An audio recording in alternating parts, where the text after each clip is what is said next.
एक बार आस्था विश्वास के साथ गुरु महाराज का जय घोष करें ताकि अंतःकरण और बाह्य वातावरण पवित्र हो जाए। श्री सद्गुरु महाराज की जय। सद्गुरु नमो सद्ज्ञानंग स्वरूपंग सदाचारी पूरन सदानंद रूपंग तरुण मोह गणतं विदारं तमारी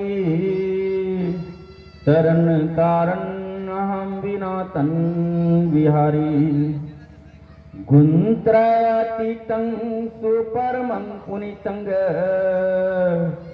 गुणागार संसार द्वंद्वं अतीतं रुज संश्रितं वद परमं दयालुं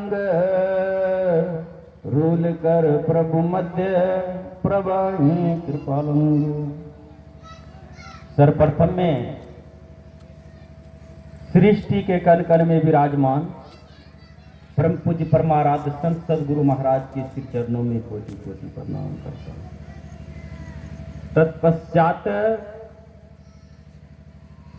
व्यक्त रूप में मंचासीन पूज्य महात्मा गण के श्री चरणों में कोटि कोटि प्रणाम करता हूं। साथ ही साथ उपस्थित सत्संग प्रेमी महान भावों भक्तमती माताओं एवं बहनों के सिर चरणों में बार बार प्रणाम करते हैं।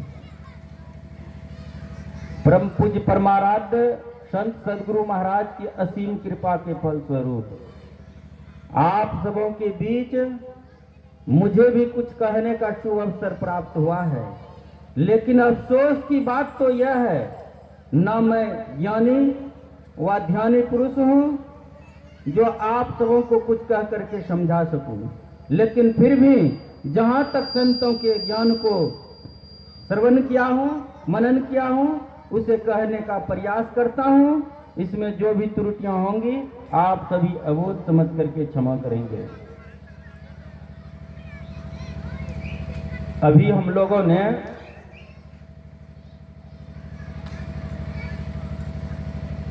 सत्संग योग भाग प्रथम से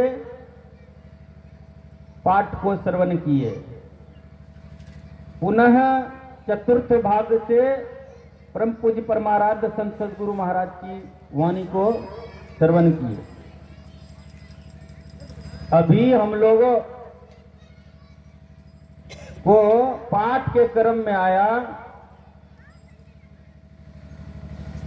ओम युंजवनः प्रथमम मनस्तत्वाय सविताधियादेवम अग्नेर ज्योतिर्निचाय पृथिव्याध्या भरत। वेद भगवान उपदेश करते हैं कि हे मनुष्यों, जगत पर सब कर्ता ईश्वर का तत्व ज्ञान प्राप्त करने के लिए पहले बुद्धि योग और मानस योग तथा अग्नि की ज्योतियों का योग कर। कहते हैं उस परम प्रभु परमात्मा को प्राप्त करने के लिए क्या करना पड़ेगा? पहले सबसे हम लोगों को बुद्धि योग। बुद्धि योग क्या है? अभी हम लोग जो बाहर में सत्संग कर रहे हैं यह बुद्धि योग है, और जब बाहरी सत्संग सुनने के बाद अंतर की ओर चलने के लिए मन प्रेरित होता है। जब हम आप ध्यान करते हैं यह आंतरिक सत्संग है। धर्म कथा बाहर सत्संगा, अंतर सत्संग ध्यान अभंगा। कहते हैं कि ये धार्मिक कथा प्रसंग को करना ये बाहरी सत्संग है, और ध्यान करना ये आंतरिक सत्संग है। और पुनः कहते हैं कि उस परमात्मा की प्राप्ति के लिए क्या करना होगा? मानस जप तथा मानस ध्यान करना होगा। फिर जो है आगे और कहते हैं कि ज्योतिर्योग अर्थात दृष्टि योग करना होगा। इस तरह से परमात्मा की भक्ति के संबंध में बताते हैं। लेकिन हम लोग जो इस संसार में है, यह संसार दुखालय है, और इस दुख से निकलने के लिए परमात्मा की भक्ति करनी होगी। जब तक परमात्मा की भक्ति नहीं करेंगे तब तक हम आप उस सुख को प्राप्त नहीं कर सकते हैं। उस ब्रह्म को नहीं जानेंगे तब तक जो है कि उस सुख को प्राप्त नहीं कर सकते हैं। लेकिन जो है कि यह इंद्रियां जो है कि परमात्मा को देखने में सक्षम नहीं हो पाती है।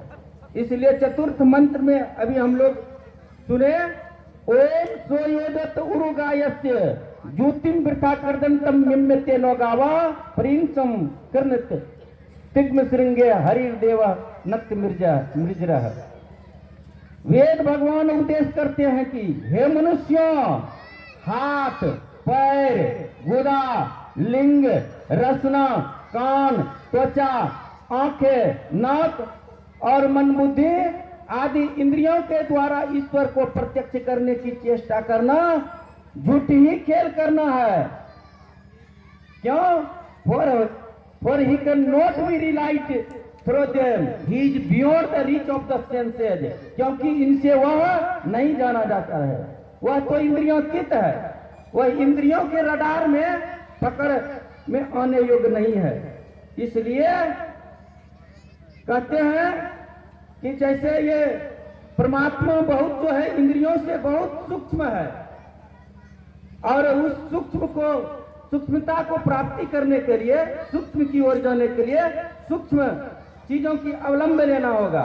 तो सूक्ष्म चीजों की अवलंब के लिए क्या बताते हैं कि जैसे संत महात्मा समझाते हैं, जैसे घड़ी की कलपुर्जे होती है, वह बड़ई और कोई मैकेनिक के पलाश और सरसी से उसको नहीं निकाल सकते हैं, नहीं बैठा सकते हैं। उसी तरह से ठीक परमात्मा बारीक है, और परमात्मा बारीक को पकड़ने के लिए ये हम आपको भी बारीक बनना पड़ेगा, तभी जो है परमात्मा का दर्शन कर सकते हैं। अन्यथा कोई गुंजाइश नहीं है।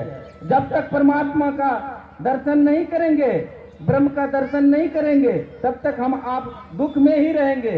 इसीलिए कहा है, if Brahma is realised in this life it is good, and if he is not realised it is great loss. यदि इस जन्म में ब्रह्म को जान लिया तब तो ठीक है, और इसे इस जन्म में न जाना तब तो बड़ी भारी हानि है। हम लोगों को बड़ी भारी हानि क्या है? बड़ी भारी हानि आवागमन का दुख जो लगा हुआ है, यही सबसे बड़ी भारी हानि है। विशेष पूज्य गणों से सुनेंगे, यही आप लोगों को सेवा में आया। श्री सतगुरु